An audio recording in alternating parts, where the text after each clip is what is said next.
దేవునికి స్తోత్రం. హల్లెలూయా. మన ప్రభువును ప్రియరక్షకుడైనటువంటి మన ప్రాణనాథుడైనటువంటి నజరుడైన యేసు క్రీస్తు నామములో మీ అందరికీ నా హృదయపు లోతుల్లోంచి ప్రత్యేకమైన వందనాలు తెలియజేస్తున్నాను. హల్లెలూయా. స్తోత్రం. ప్రభు మిమ్మల్ని దీవించును గాక. మీరు ఎంతగానో దీవించబడ్డారు. దేవుడు ఇంకనూ దీవిస్తాడు.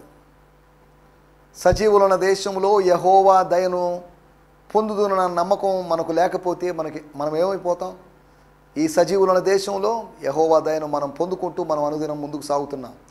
దేవుని స్తోత్రం. ఇప్పటి వరకు నడిపించిన దేవుడు ఇక ముందు కూడా మనల్ని నడిపిస్తాడని నేను భావిస్తున్నాను. స్తోత్రం. హల్లెలూయా. ఆయన ఎంతైనా నమ్మదగినవాడు. మనం సరిగా ప్రార్థించకపోయినా, వాక్య ధ్యానం చేయకపోయినా, పరిశుద్ధతలో నిలవకపోయినా అయినప్పటికీ కూడా ఆయన మన పట్ల మహా కనికరాన్ని చూపిస్తున్నాడు. ప్రేమ కలిగిన దేవుడు, జాలి కలిగిన దేవుడు. యేసు లాంటి దేవుడు ఇంకెవరూ లేరు. ఈ జగాన, ఈ లోకాన ఎవరూ లేరు అనే సంగతిని మనం జ్ఞాపకం చేసుకుంటున్నాం. స్తోత్రం. హల్లెలూయా. యెహోవా తమకు దేవుడుగా గల జనులు ధన్యులు. మనం ధన్యులం, మనం అన్యులం కాదు. ఒకప్పుడు అన్యులం, ప్రభు కృపను బట్టి ధన్యులమయ్యాం. అందును బట్టి నేను దేవుని నామాన్ని మహింపరుస్తున్నాను. స్తోత్రం, స్తోత్రం. మునుపు దూరస్తులం, ఇప్పుడు సమీపస్తులమయ్యాం. మునుపు దూరస్తులం, మునుపు పరదేశులం, కానీ ఇప్పుడు ఏకపట్టణస్థులం అయ్యాం. అందును బట్టి దేవునికి స్తోత్రం. హల్లెలూయా. స్తోత్రం. దేవుని వాక్యము చాలా లోతైనది. దేవుని వాక్యాన్ని చాలా జాగ్రత్తగా మనం గ్రహించాల్సిన అవసరం ఉంది. దేవుని వాక్యాన్ని అపార్థం చేసుకుంటే మనకు వచ్చేటువంటి మేళ్ళు ఏం లేవు, కానీ దేవుని వాక్యాన్ని అర్థం చేసుకోవడానికి మనం ప్రయత్నం చేయాలి. స్తోత్రం. పరిశుద్ధాత్మ దేవుడు మనకు సహాయం చేయాలి. ఇది దేవుని ఆత్మ చేత రాయబడినటువంటి గ్రంథం, పరిశుద్ధాత్మ ప్రేరణ చేత రాయబడిన గ్రంథం కనుక స్తోత్రం. కాబట్టి ఈ గ్రంథాన్ని మన భౌతికమైన లేకపోతే శరీర సంబంధమైన మనసు ద్వారా, మనకున్నటువంటి లౌకిక జ్ఞానం ద్వారా దీన్ని అర్థం చేసుకోలేమన్న సంగతిని మనం గుర్తు చేసుకోవాలి. రండి మనం దేవుని వాక్యాన్ని ధ్యానించుకుందాం. నిన్నటి ఎపిసోడ్లో యోహాను సువార్త 8వ అధ్యాయము 11వ వచనం, అనగా పాపం వల్ల కలిగేటువంటి 4 నష్టాలు, దాని గురించి మనం ఆలోచించడం జరిగింది. పాపం వల్ల కలిగేటువంటి నష్టాలు. స్తోత్రం. పాపం వల్ల శిక్ష కలిగే అవకాశం ఉంది. శిక్ష కలిగిస్తుంది. పాపం వల్ల వచ్చు జీతం అనగా శిక్ష. ఆ జీతము శిక్ష రూపంలో, మరణము అనేటువంటి శిక్ష రూపంలో వస్తుంది. ఒకటి శిక్ష తెప్పించేటువంటి అవకాశం ఉంది. శిక్ష తెప్పిస్తుంది, గ్యారంటీ. అది శిక్ష వస్తే వస్తుంది, లేదా లేదని కాదు. శిక్ష గ్యారంటీ. స్తోత్రం. హల్లెలూయా. ఒకటి శిక్షను తెప్పిస్తుంది, రెండవది స్వర్గపు ప్రవేశాన్ని నిలిపివేస్తుంది, ఆపివేస్తుంది. మన లోపలికి రానివి, నిషిద్ధమైనది, అసహ్యమైనది అందులో ప్రవేశించదు. దేవుని రాజ్యంలో ఈ రోజుల్లో ఒకవేళ మనం బయటికి వెళ్ళి ఏదో బయట ఉన్నటువంటి మురికో లేకపోతే బయట ఉన్నటువంటి పేడో ఏదైనా తొక్కొచ్చామనుకోండి, నేరుగా ఇంట్లోకి వెళ్ళాం. నేరుగా ఇంట్లోకి వెళ్ళడానికి కుటుంబ సభ్యులు ఎవరు అనుమతించరు. కారణం ఏంటంటే ఆ డస్ట్ లేకపోతే ఆ డర్ట్ అనేది, డర్టీగా ఉన్నట్టు ఆ వస్తువు అనేది, లేదా పేడో లేకపోతే ఇంకేదైనా కానివ్వండి, అది ఇల్లంతా అయిపోయి కంపు కొట్టి అసహ్యంగా మారేటువంటి అవకాశం ఉంది. ఒక అక్షరార్థమైనటువంటి ఒక భౌతికమైన నివాసంలో ప్రవేశించేటప్పుడే శుభ్రతతో మనం ప్రవేశిస్తున్నామే, అలాగైతే దేవుని రాజ్యంలో ప్రవేశించడానికి కూడా ఆత్మ సంబంధమైన శుభ్రత కావాలి అనే సంగతిని మీకు గుర్తు చేస్తున్నాను. స్తోత్రం. స్వర్గ ప్రవేశాన్ని ఆపుతుందని, అంతేకాకుండా మూడవదిగా మనల్ని దాసులుగా మార్చి, మనల్ని బానిసలుగా మార్చి సేవకత్వంలోనే నిలుపుతుందని, కుమారత్వాన్ని, పరిశుద్ధత మనకు కుమారత్వాన్ని గుర్తు చేస్తూ కుమారత్వాన్ని బట్టి దేవుని స్తుతించేలాగా చేస్తుంటే, పాపం చేసే పని సేవకుడుగానే, బానిసగానో దాసుడుగా ఉండాల్సిన పరిస్థితి తెస్తుంది. నువ్వు ఇక మీదట దాసుడువు కాదు, కుమారుడవే అని దేవుని వాక్యంలో రాయబడింది. స్తోత్రం. మనం కుమారులమయ్యాం. కుమారులం కాదు, కానీ కుమారులమయ్యాం. కుమారులు కాని చోటే కుమారులని దేవుడు చెప్పాడు. స్తోత్రం అని హోషేయ గ్రంథం 1వ అధ్యాయంలో మనం చూడగలం. జనము కాని చోటే జనం అన్నాడు కదా. మనల్ని ఆయన దత్తత తీసుకున్నాడు. We are adopted, spiritually adopted children. We are the sons of adoption. దేవుని స్తోత్రం. హల్లెలూయా. స్తోత్రం. 4వదిగా యేసు ప్రభు పరిశుద్ధతలో జీవించాడు తన మరణం వరకు. తనలో ఏ పాపము లేదు. పాపము చేయజాలని దేవుడు, అబద్ధం ఆడజాలని దేవుడు. యోహాను సువార్త 8:46 నాలో పాపం ఉందని మీరు ఎవరైనా స్థాపించగలరా? వీళ్ళు ఎవరైనా సరే, ఎవరైనా ఒకరు స్థాపించండి. ఒక్క పాపం ఉందని ఆయన. తన పరిశుద్ధతను గురించిన నిశ్చయత ఆయనకుంది. నేను పాపం చేశానో లేదో ఆ పాపం యొక్క అపరాధ భావం వెళ్తే గిల్టీనెస్ లేదా గిల్టీ కాన్షియస్ ఆయనకి ఏమాత్రం లేదు. పాపం లేదు. పాపము సోకని పరిశుద్ధుడు ఆయన. స్తోత్రం, హల్లెలూయా. పాపాన్ని అసహించుకునేటువంటి దేవుడు. దేవుని స్తోత్రం. మనం ఆలోచిస్తున్న మాట, మనం సాహసం చేయకుండా పిరికి వారుగా మారేటట్టు పాపం చేస్తుంది. పాపం వల్ల వచ్చే నష్టం సాహసం చేయనివ్వదు. గత ఎపిసోడ్లో వీటి గురించి మనం మాట్లాడుకున్నాం. స్తోత్రం. రండి మన దేవుని వాక్యాన్ని ధ్యానించుకుందాం. మన సమయం సుమారు ఇంకొక 21 నిమిషాల సమయం ఉంది. 21 నిమిషాల సమయంలో దేవుడు మనకు అనుగ్రహించిన సమయంలో సమయాన్ని సద్వినియోగం చేసుకోవడానికి ప్రయత్నం చేద్దాం. రండి దేవుని వాక్యాన్ని. స్తోత్రం, హల్లెలూయా. ఈ దినం కొరకై ఏర్పాటు చేయబడిన లేఖన భాగము యోహాను సువార్త 8:12. యోహాను సువార్త 8:12. మరలా యేసు, నేను లోకమునకు వెలుగును, నన్ను వెంబడించువాడు చీకటిలో నడువక జీవపు వెలుగు కలిగి ఉండునని వారితో చెప్పెను. మరలా యేసు, నేను లోకమునకు వెలుగును, నన్ను వెంబడించువాడు చీకటిలో నడువక జీవపు వెలుగు కలిగి ఉండునని వారితో చెప్పెను. మరలా యేసు అంటే ఒక ప్రసంగానికి, ఒక కాన్వర్సేషన్కి కాస్త బ్రేక్ ఏర్పడినట్టుగా ఉంది. మళ్ళీ గ్యాదరింగ్ అయిపోయారు. మళ్ళీ కాసేపటికో ఎంత సమయానికి మరి యేసు వారితో చెప్పాడు. ఎవరితో? ఎవరు లేరుగా. అమ్మా వారెక్కడా? ఎవరు లేరా? ఎవరు లేని చెప్పినట్టు ఆమె ఎవరు లేదని చుట్టుపక్కల చూసి, కలిగి చూసి, పార చూసి చెప్పినట్టు ఆమె ఇప్పుడు వారితో అంటున్నాడు. ఎవరితో? యూదులతో. అందరూ వెళ్ళిపోయారని కాదు. మధ్యలో వచ్చిన వాళ్ళు మధ్యలోనే వెళ్ళిపోయారు. ఈ శాస్త్రులు పరిచయులు వెళ్ళిపోయారు. కానీ బోధ వినడానికి వచ్చిన వాళ్ళు ఉన్నారు. ఆ స్త్రీ ఉంది. వారితో చెప్పాడు. వారితో ఏమని చెప్పాడంటే, నేను లోకమునకు వెలుగై ఉన్నాను. వెలుగు అవుతాను అని కాదు. మొన్నటిదాకా వెలుగుగా ఉన్నాను అని కాదు. నేను నిన్న నేడు నిరంతరము వెలుగునే. నేను వెలుగును. I'm the light of the world. నేను వెలుగును. నన్ను వెంబడించువాడు ఎవడైనా సరే, నన్ను ఫాలో అయ్యేవాడు ఎవడైనా సరే చీకటిలో, అంధకారములో, తిమిరములో నడవక జీవపు వెలుగు కలిగి ఉంటాడు. వాడు జీవాన్ని, వెలుగును కలిగి ఉంటాడు అనేటువంటి మాటలు. మరణపు చీకటిని కలిగి ఉన్నటువంటి వాడు జీవపు వెలుగును కలిగి ఉండేటువంటి అవకాశం ఉంది. అట్టి ఆధిక్యత వానికి ఉంది. Then Jesus said, I am light to the world, and those who embrace me will experience life-giving light, and they will never walk in darkness. స్తోత్రం, హల్లెలూయా, హల్లెలూయా. మన ఇక్కడ రాయబడినటువంటి మాటలు. స్తోత్రం. జీసస్ సెడ్, యేసు చెప్పాడు, I am the light to the world. ఈ లోకానికి నేను వెలుగుని. I am the light. స్తోత్రం. ఐఆమ్, నేను, నేనే అనేటు మాటలు. అది దేవునికి సంబంధించిన మాటలు. I am that I am light to the world. Those who embrace me will experience life giving light. నన్ను హత్తుకునేవాడు, నన్ను ఆలింగనము చేసుకునేవాడు, నా దగ్గరికి వచ్చేవాడు, will experience life giving light. వాడు జీవాన్ని ఇచ్చేటువంటి వెలుతురుని, జీవాన్ని ఇచ్చేటువంటి వెలుగుని అనుభవిస్తాడు. అండ్ దే విల్ నెవర్, స్తోత్రం, hallelujah, and they will never walk in darkness. They will never be driven or pushed by the darkness. Aramaic తర్జుమాలో వారు ఎన్నటికీ చీకటిలోకి, వెలుపలి చీకటిలోకి త్రోసివేయబడరు, నెట్టివేయబడరు. నా ఎద్దుకు వచ్చు అని నేను ఎంత మాత్రం త్రోసివేయనని ప్రభు చెప్పాడు. అటువంటి భావన ఇక్కడ కనిపిస్తుంది. నన్ను వెంబడించు వానిని నేను చీకటిలోకి త్రోసివేయను.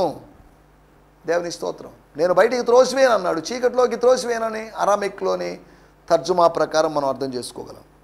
దేవుని స్తోత్రం. హల్లెలూయా. లోకానికి వెలుగుని. లోకానికి ఎందుకండి వెలుగు? లోకానికి వెలుగు అవసరమేనా? అవును, లోకానికి వెలుగు కావాలి. కారణం ఏంటంటే లోకమంతా చీకటిగా ఉంది, లోకమంతా అంధకారములో ఉంది. గోషేను ప్రాంతంలో వెలుగున్నప్పటికీ ఐగుప్తు అంతా 3 రోజులు ఒకరికొకరు కనిపించనటువంటి చీకటి ఉన్నట్లుగా. అలాగైతే మీరు అడగొచ్చు, చీకటి ఉంది కదా, దీపాలు వెలిగించుకుంటే సరిపోయింది కదా అని. ఒకవేళ దీపం వెలిగించుకున్నా కానీ దీపం ఆరిపోతుందేమో. దీపము వెలుగకుండా ఉండే విధంగా ఉన్నటువంటి చీకటి, వెలిగినా కానీ కొన్ని సెకండ్లో ఆరిపోయే విధంగా చీకటి. ఆ రోజుల్లో కరెంటు లేదు, కానీ ఒకవేళ కరెంటు లేనప్పుడు వాళ్ళకి ఇంకా దీపాలు, దీపబుడ్లు, లాంతర్లు ఇవేగా పాత రోజుల్లో. ఒకవేళ అలా కాకుండా సహజంగా వాళ్ళకి చంద్రుని యొక్క వెలుగు 15 రోజులు అందుబాటులోనే చంద్రుని యొక్క వెలుగు.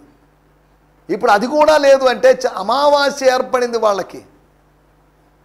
ఆ 3 రోజులు ఏర్పడిన అమావాస్య ఒక అంతుబట్టనటువంటి అమావాస్య. పగలు కూడా అలాగే ఉందేమో. ఏంటి 3 రోజులు చీకటి ఏంటిది? మధ్యాహ్నము 3 గంటలకు చీకటి ఆయను, రమారమే 3 గంటలప్పుడు చీకటి ఆయను అని యేసు ప్రభు సిలువ వేయబడిన సందర్భంలో మనం చూస్తున్నాం. గోషేనులో ప్రజలు దైవికమైన వెలుగులో, అక్షరార్థమైన వెలుగులో ఆస్వాదిస్తున్నప్పుడు, ఆనందిస్తున్నప్పుడు, ఇక్కడ మాత్రం ప్రజలు చీకట్లో సంచరిస్తున్నారు. ఐగుప్తు ప్రజలు చీకట్లో ఉన్నారు. నన్ను వెంబడించువాడు చీకటిలో నడవక, వాడు చీకట్లో నడవడు, వెలుగులోనే నడుస్తాడు. చీకట్లో నడిచేవాడు తప్పిపోతాడు, తడవులాడతాడు, వాడు తట్టుకొని పడిపోతాడు. కానీ చీకట్లో నడవక జీవపు వెలుగులో వెలుగు కలిగి ఉంటాడు. స్తోత్రం. హల్లెలూయా. లోకానికి వెలుగు అంటున్నప్పుడు ఏ లోకం? దేవుడు లోకమును ఎంతో ప్రేమించను అని చెప్పుకున్నప్పుడు లోకం గురించి, దేవుని లోకం గురించి మనం మాట్లాడుకున్నాం. యోహాను సువార్త 13వ అధ్యాయంలో తన వారిని, లోకములో ఉన్న తన వారిని ఆయన ప్రేమించాడు. తన వారు, ఆయన లోకం, ఆయన ప్రజలు ఆయన లోకం, ఆయన భక్తులు ఆయన లోకం, ఆయన శిష్యులు ఆయన లోకం, ఆయన పరిశుద్ధులు ఆయన లోకం, ఆయన పుత్రులు ఆయన లోకం. కానీ ఆయన లోకము అని ఎంచబడినటువంటి ప్రజలు ఆయన శోకంగా మారారు. నువ్వు లోకమా శోకమా? శోకంగా మారొద్దు, లోకంగా మారు. ఆయన ప్రపంచంగా. వీళ్ళే నా బిడ్డలే నాకున్నారు, నాకు చాలు, నా బిడ్డలుంటే చాలు, నాకు దేవదూతలు అవసరం లేదు, 4 జీవులు అవసరం లేదు, 24 పెద్దలు నాకు అవసరం లేదు, నా ప్రజలు నాకు చాలు, నా బిడ్డలు నాకు చాలు, నా బిడ్డ నాకు చాలు అన్న విధంగా అటువంటి పరిస్థితిని మనం తెచ్చుకోవాలి. స్తోత్రం. హల్లెలూయా. మనం ఆలోచిస్తున్న విషయాల్లోకి వచ్చేద్దాం. లోకానికి వెలుగు. అందరికీ వెలుగని కాదు, ఇందాక అందరికీ వెలుగని కాదని చెప్పడానికే గోషేనుకి ఐగుప్తులోకి ఉన్నటువంటి తేడాలు, అన్ని తేడాలు కాదు. 3 రోజులు వాళ్ళ పరిస్థితి, వీళ్ళ పరిస్థితి. వాళ్ళు ఒకవేళ ఫోన్ చేస్తుంటే ఊరినే జస్ట్ ఇమాజినేషన్, ఫోన్ లేవులేండి, అయినప్పటికీ కూడా ఊరినే ఇమాజినేషన్, సరదాగా ఫోన్ చేసి మీకు కరెంట్ ఉందా? లేదా? ఉందే మాకు. అవును, పోలేదా? కరెంటు కట్ కాదా? ఏం మరి ఇదేంటిది? నిన్నంతా లేదు కరెంటు, ఈరోజు కూడా లేదు. అరే అదేమిటి? ఎలక్ట్రిసిటీ బోర్డుకి వాళ్ళకి కూడా అర్థం కావడం లేదు. అంతుబట్టని చీకటి. 3వ రోజు ఇదేంటిది? 3వ రోజు. 3 రోజులు గడిచిన తర్వాత 4వ రోజు కోసం ఎదురుచూస్తున్నారు. 4వ రోజైనా వెలుతురు ఉంటుందని ఎదురు చూస్తున్నారు. కానీ దేవుని కృపను బట్టి 4వ రోజు వాళ్ళు వెలుగును అనుభవించారు. ఎందుకు? ఏమైంది? నిజంగా మీకు 3 రోజులు వెలుతురుందా? వెలుగుందా? ఉందండి బాబు, మేము అన్ని పనులు మేము చేసుకుంటున్నాం, మా వర్క్లో ఆగిపోలేదు అని ఉండొచ్చు. దేవుని బిడ్డలు ఎంత ధన్యులు! దేవుని బిడ్డలు దేవుని ఆశీర్వాదాలను అనుభవిస్తుంటారు. దేవుని బిడ్డలు కాని వారు అనర్థాలు అనుభవిస్తున్నప్పుడు దేవుని బిడ్డలు ఆశీర్వాదాలు అనుభవిస్తున్నారు. నువ్వు నేను ఆశీర్వాదాలు అనుభవించడానికి పిలువబడ్డాం. స్తోత్రం. హల్లెలూయా. స్తోత్రం, స్తోత్రం. మనం ఇక్కడ ఆలోచిస్తున్న విషయాలు 4 విషయాలు మీకు త్వరగా జ్ఞాపకం చేస్తాను. మత్తయి సువార్త 4వ అధ్యాయము 12 నుంచి 16 వచనాల వరకు ఉన్నటి భాగంలో మనం గమనిస్తే లోకానికి వెలుగు అని చెప్పబడిన యేసు వెలుగై ఉన్నాడు. యేసు వెలుగిచ్చేవాడని కాదు, యేసే వెలుగై ఉన్నాడు. మత్తయి సువార్తలోంచి 4వ అధ్యాయంలోంచి మనం గమనిస్తే 12, 13, 14, 15, 16 అంతా కలిసి ఉన్నాయి. యోహాను చెరపట్టబడిన యేసుని గలిలయకు తిరిగి వెళ్ళి నజరేతు విడిచి జెబులూను నఫ్తాలి అను దేశముల ప్రాంతముల్లో సముద్ర తీరముందని కపెర్నహూమునకు వచ్చి కాపురముండెను. తర్వాత రాయబడిన మాట, జెబూలూను దేశమును నఫ్తాలి దేశమును యోర్దాను కావలన్న సముద్ర తీరమున అన్ని జనులు నివసించు గలిలయు చీకటిలో కూర్చుండే ప్రజలను గొప్ప వెలుగును చూచిరి. గొప్ప వెలుగును చూశారు. మరణ ప్రదేశంలోనూ మరణ ఛాయలో కూర్చుండే వారికి వెలుగు ఉదయించెను అని ప్రవక్త అయిన యెషయా ద్వారా పలుకుబడింది నెరవేరినట్లు ఇలా జరిగాను. అంటే ఏంటట, యేసు ప్రభు తిరిగి వెళ్ళాడు, ఆ ప్రాంతాలకు వచ్చాడు. యేసు వచ్చేసరికి గొప్ప వెలుగు కలిగింది. ప్రజలు గొప్ప వెలుగును చూశారు. యేసే గొప్ప వెలుగై ఉన్నాడు. వారికి వెలుగు ఉదయించెను. స్తోత్రం. అరుణోదయ దర్శనము కలిగెను అనే పక్కన లేదా లూకా సువార్త 1వ అధ్యాయంలో మనం చూడగలం. ఏం జరిగిందంటే వాళ్ళకి యేసు రాకతో వాళ్ళకి ఏం జరిగింది? యేసు రాకతో ఏదో ఒకటి జరుగుతుంది. స్తోత్రం. 12వ వచనం చివరి భాగంలో హీ వెంట్ బ్యాక్ ఇంటూ గలిలీకి వెళ్ళాడు.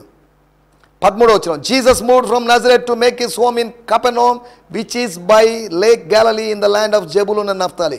జెబూలూను నఫ్తాలి అనేటువంటి ఇశ్రాయేలుల యొక్క గోత్రాల వారికి విభజించి ఇచ్చినటువంటి స్థలము గలిలయ ప్రాంతం. He did this to make the prophecy of Isaiah come true. యెషయా ప్రవచనం నెరవేరడానికి ఇలా చేశాడు. Listen you who live in the land of Zebulun and the land of Naphtali along the road to sea and on the other side of the Jordan and Galilee the land of Gentiles. అన్యజనుల గలిలయ అని పిలువబడింది. స్తోత్రం. You who spend your days shrouded in darkness can now say we have seen a brilliant light. Brilliant light. స్తోత్రం. హల్లెలూయా. Rabbinic లిటరేచర్లో అనగా యూదా మత రబ్బీల బోధకుల యొక్క సాహిత్యంలో వెలుగు అంటున్నప్పుడల్లా వాళ్ళు మెస్సియాను ఉద్దేశించి వెలుగు అన్నారు. Messiah was compared as a light. స్తోత్రం. అందుకనే యేసు ప్రభు తనని తాను వెలుగుగా పోల్చుకున్నాడు. స్తోత్రం. హల్లెలూయా. ఇక్కడ రాయబడింది, మీ దినాలంతా చీకటి చేత కప్పబడి ఉన్నటువంటి దినాలు, కానీ ప్రస్తుతం మీరు we have seen a brilliant light, ఒక అద్భుతమైన వెలుగు చూశాము అని చెప్పగలిగిన పరిస్థితి మీకుంది. Those who live in the dark shadow land of death can now say the dawning light arises on us. స్తోత్రం. హల్లెలూయా. నా మాటల యొక్క ఉద్దేశం, యేసు లోకానికి వెలుగై ఉన్నాడు. అక్షరార్థమైనటువంటి సువార్త సంబంధమైనటువంటి సత్య సంబంధమైనటువంటి స్తోత్రం గొప్ప వెలుగు. Is a great light. స్తోత్రం. రెండో విషయాన్ని నేను మీకు జ్ఞాపకం చేస్తాను. యోహాను సువార్త 1వ అధ్యాయము 9వ వచనం. మనం గత దినాల్లో కూడా ఆలోచించాం. యోహాను సువార్త 1వ అధ్యాయము 9వ వచనం. నిజమైన వెలుగు ఉండెను, అది లోకములోనికి వచ్చుచు ప్రతి మనుషుని వెలిగించుచున్నది. ప్రతి మనిషిని ఆర్పుచున్నదని కాదు, ప్రతి మనిషిని, ఆరిపోయిన మనిషిని వెలిగించుచున్నది. స్తోత్రం. దేవునికి స్తోత్రం. హల్లెలూయా. 9వ వచనం చదువుతున్నాను నేను. For the perfect light of the truth was coming in to the world and shine upon everyone. అనగా వాక్యము లేదా సత్యము యొక్క యథార్థమైన పరిపూర్ణమైన వెలుగు లోకానికి వస్తుంది. అండ్ షైన్ అపాన్ ఎవ్రీవన్, అందరి మీద ప్రకాశిస్తూ ఉంది. దేవుని స్తోత్రం. ఎన్లైటన్ ఎవ్రీవన్, అందరి నేత్రాలను వెలిగిస్తుంది, అందరి మనోనేత్రాలు వెలిగిస్తుందని అర్థం ఉంది. ఫర్ ద పర్ఫెక్ట్ లైట్, ఇందాకేమో ద గ్రేట్ లైట్, గొప్ప వెలుగు గలిలయ ప్రాంతానికి, ఈ ప్రాంతానికి, మానవాళి అందరికీ స్తోత్రం.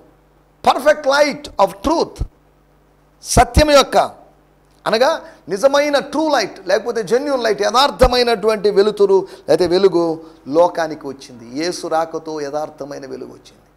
బాప్తిసం ఇచ్చి యోహాను కాదు నిజమైన వెలుగు. ఆయన వెలుగులో ఉండి కొంతకాలం ఆనందించాలని ప్రజలు ఆశించారు, కొంతమంది యూదులు ఆశించారు. సరే, మనం దాంట్లోకి వెళ్ళలేదు. స్తోత్రం. మనం ఆలోచిస్తున్న విషయాలు, గొప్ప వెలుగు, the great light and the true light. మూడో విషయాన్ని నేను మీకు జ్ఞాపకం చేస్తాను, మనకందరికీ తెలిసిన వాక్య భాగమే. 1 పేతురు పత్రిక 2వ అధ్యాయము 9వ వచనంలో, చీకటిలో నుంచి ఆశ్చర్యకరమైన వెలుగులోనికి మిమ్మును పిలిచిన వాని గుణాతిశయములను ప్రచురము చేయు నిమిత్తము. But you are God's chosen treasure, priest who are kings, a spiritual nation set apart as God's devoted ones. He called you out of darkness to experience his marvelous light, and now he claims you as his own. స్తోత్రం, స్తోత్రం. మూడో విషయం, ఒకటి గొప్ప వెలుగు, రెండవది నిజమైన వెలుగు, మూడవది ఆశ్చర్యకరమైనటువంటి వెలుగు. It's a great light and true light and marvelous light. ఎన్ని డిఫరెంట్ పదాలతో లేదా వాడినప్పటికీ కూడా వెలుగు యేసును సూచిస్తుంది. ఆయన గొప్ప వెలుగు గలిలయ ప్రాంతానికి, ఆయన నిజమైన వెలుగు అందరికీ, ఆయన ఆశ్చర్యకరమైన వెలుగు చీకట్లోంచి బయటికి వచ్చిన వారికి, అనగా పాపపు చీకట్లోంచి బయటికి వచ్చిన వారికి, అనగా రక్షింపబడిన వారికి, అనగా కొందరికి, అందరికి కాదు. స్తోత్రం.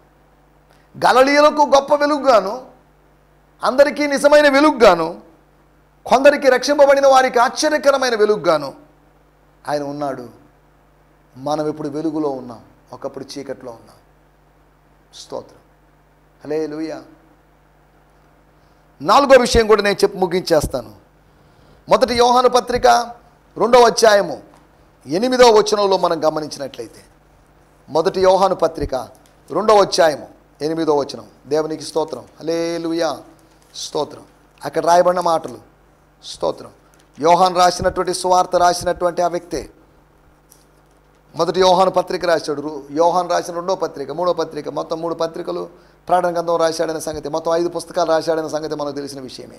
మరియు కొత్త ఆజ్ఞను మీకు రాయిచున్నాను, చీకటి గతించుచున్నది, సత్యమైన వెలుగు ఇప్పుడు ప్రకాశించుచున్నది గనుక అది ఆయన యందును మీ యందును సత్యమే. స్తోత్రం. సత్యమైన వెలుగు ఇప్పుడు ప్రకాశించుచున్నది. ఎప్పుడు? చీకటి గతించుచున్నది. మీరు వాక్యం వింటున్నప్పుడు కొత్త ఆజ్ఞ మీకు రాయనక్కర్లేదు, నేను రాయటం లేదన్నాడు. పూర్వపు ఆజ్ఞ మీరు వినిన వాక్యమే. స్తోత్రం. మరియు కొత్త ఆజ్ఞను మీకు రాయుచున్నాను, చీకటి గతించుచున్నది. స్తోత్రం. సత్యమైన వెలుగు ఇప్పుడు ప్రకాశించున్నది, సత్యమైనటువంటి వెలుగు. స్తోత్రం, హల్లెలూయా. ఏం చెప్తున్నాడు యోహాను గారు అని మనం కొద్దిగా జాగ్రత్తగా ఆలోచిస్తే, నేను చదువుతున్నాను, టిపిటి బ్రయాన్ సిమ్మన్స్ గారి తర్జుమాలోంచి నేను చదువుతున్నాను. స్తోత్రం. Yet in a sense it is a new commandment and its truth is made manifest both in Christ and in you, because the darkness is disappearing and the true light is already blazing. True light is already blazing. స్తోత్రం, హల్లెలూయా. ఇక్కడ రాయబడుతున్న మాటలు true light, perfect light అని యోహాను సువార్త 1వ అధ్యాయం 9వ వచనం చదువుకున్నాం. నిజమైన వెలుగు, సత్యమైన వెలుగు. నిజానికి సత్యానికి తేడాలు ఏంటి అని దయచేసి ప్రస్తుతం అడగొద్దు, మనకు సమయం లేదు, వాటి వివరంలోకి వెళ్ళలేదు. యేసు వెలుగై ఉన్నాడు అని చెప్పి 4 రకాల వెలుగుల్ని మీకు జ్ఞాపకం చేశాను. వెలుగంతా ఒకటే. వెలుగు యొక్క లక్షణాల్లో అవి గొప్పతనం, వెలుగు యొక్క గొప్పతనం, వెలుగు యొక్క నిజత్వం, వెలుగు యొక్క ఆశ్చర్యకరమైన స్థితి, వెలుగు యొక్క సత్యమైన స్థితి. దమస్కు దగ్గర వెలుగు అక్షరార్థమైన గొప్ప వెలుగు కలిగింది, అది గుడ్డితనాన్ని కలుగు చేసింది. అక్షరార్థమైన వెలుగు పౌలుకి గుడ్డితనం కలుగు చేసింది. కానీ ఆత్మ సంబంధమైన వెలుగు, యేసు యొక్క వెలుగు, యేసు యొక్క మాటల వెలుగు అతని కన్నులు తెరిపింపజేసింది. అక్షరార్థమైంది మనల్ని అందులుగా మారిస్తే, ఆత్మ సంబంధమైనది మన మనోనేత్రాలను తెరుస్తుంది అనే సంగతి గుర్తుపెట్టుకోవాలి. స్తోత్రం. హల్లెలూయా, స్తోత్రం. యేసు చెప్పినట్టు మాటలు మనం మర్చిపోకూడదు. నేను వెలిగిస్తాను అని కాదు, నేను వెలుగునై ఉన్నాను, నేనే వెలుగును. He is the only light. చాలా వెలుగులు ఉన్నాయి, ఎక్కడో చోట వెలగండి మీ ఇష్టం అని కాదు. ఈ స్త్రీ పాపపు చీకట్లో ఉంది, ఆమె పరిశుద్ధత యొక్క వెలుగులోకి వచ్చింది. ఆమె శిక్ష ఆమె మీద రాకుండా ఉంది, శిక్ష నుంచి తప్పించబడింది. ఆమె ఇప్పుడు పరిశుద్ధత వెలుగులో ఉంది. I'm the light, I'm the light of the holiness, I'm light of the truth. స్తోత్రం. పరిశుద్ధులు విశ్వాసులు నడవలసినటువంటి వెలుగై ఉన్నాడు. దేవుని స్తోత్రం. హల్లెలూయా. నా మాటలు నేను ఇక్కడ ముగిస్తున్నాను. యేసు ప్రభు వెలుగై ఉన్నాడు. మన ఆత్మలోని అంధకారాన్ని తొలగించి మనల్ని గమ్యస్థానం చేర్పించగలిగిన దేవుడు. దేవుని స్తోత్రం. ఆ మాటలు ముగిస్తున్నాను. దయచేసి అందరం కళ్ళు మూసుకుందాం, చిన్న ప్రార్థన చేసుకుందాం. పరిశుద్ధమైన మా దేవా, మీకు వందనాలు చెల్లిస్తున్నాను. మీరు మాకు వినిపించిన మాటల కొరకే మీకు వందనాలు. గలిలయలోని గొప్ప వెలుగు నువ్వని, అంతేకాకుండా లోకానికి నిజమైన వెలుగువని, అంతేకాకుండా రక్షింపబడిన వారికి, కొంతమందికి పాపపు చీకట్లోంచి బయటికి వచ్చిన వారికి ఆశ్చర్యకరమైన వెలుగు నువ్వని, అంతేకాకుండా సహోదరుణ్ణి ద్వేషించేవాడు చీకట్లో ఉన్నాడని, సహోదరుణ్ణి ప్రేమిస్తే వెలుగులో ఉంటామని, ఆ సత్యమైన వెలుగులో, ఆ ప్రేమ వెలుగులో మేము ఉండాలని మీరు కోరుకున్నారు. ఆ వెలుగు మీరే తండ్రి. మీకు వందనం చేస్తున్నా. మీరు మమ్మల్ని వెలిగించినందుకు మీకు వందనం చేస్తున్నా. మమ్మల్ని వెలిగించి నడిపిస్తున్నందుకు మీకు వందనం చేస్తున్నా. జీవ వాక్యమును చేతబట్టుకొని జ్యోతుల వలె ప్రకాశించడానికి మీరు మాకు సాయం చేస్తున్నందుకు మీకు వందనాలు. మీరు లోకానికి వెలుగే ఉన్నారని చెప్పినందుకు మీకు వందనం చేస్తున్నా. మీరు వెలుగైండి మమ్మల్ని వెలిగించారు, మమ్మల్ని వెలుగుగా మార్చినందుకు మీకు వందనం చేస్తున్నాం. పూర్వం చీకటి అయిన మమ్మల్ని మనం వెలుగుగా చేసినందుకు మీకు వందనం చెల్లిస్తాం. మీరు మాకు తెలియజేసిన మాటల కొరకే మీకు వందనం చేస్తాం. గొప్ప వెలుగుగాను, ఆశ్చర్యకరమైన వెలుగుగాను, నిజమైన వెలుగుగాను, సత్యమైన వెలుగుగాను ఉండి మమ్మల్ని నడిపిస్తున్న విధానం కొరకే మీకు వందనం చెల్లిస్తూ యేసుక్రీస్తు నామములోనే ప్రార్థించగలుగుతున్నాం పరమ తండ్రి. ఆమేన్, ఆమేన్, ఆమేన్. దేవుని స్తోత్రం. మీ అందరికీ వందనాలు. ప్రభు మిమ్మల్ని దీవించునుగాక. హల్లెలూయా. స్తోత్రం, స్తోత్రం. ఈ సందేశము మీకు ఆశీర్వాదకరంగా ఉందని నమ్ముచున్నాము. ప్రార్థనా అవసరతల కొరకు మమ్మల్ని సంప్రదించవలసిన మా చిరునామా గిద్యోన్ మిషన్ చర్చ్, 6వ వీధి, శాంతినగర్, నెల్లూరు 4, ఆంధ్రప్రదేశ్. పిన్ 524004. మా ఫోన్ నంబర్లు 7036443613 మరి ఒక నంబర్ 9392293010. మా ఈమెయిల్ ఐడి gfihmi2015@gmail.com. దేవుడు మిమ్మును ఆశీర్వదించునుగాక. ఆమేన్.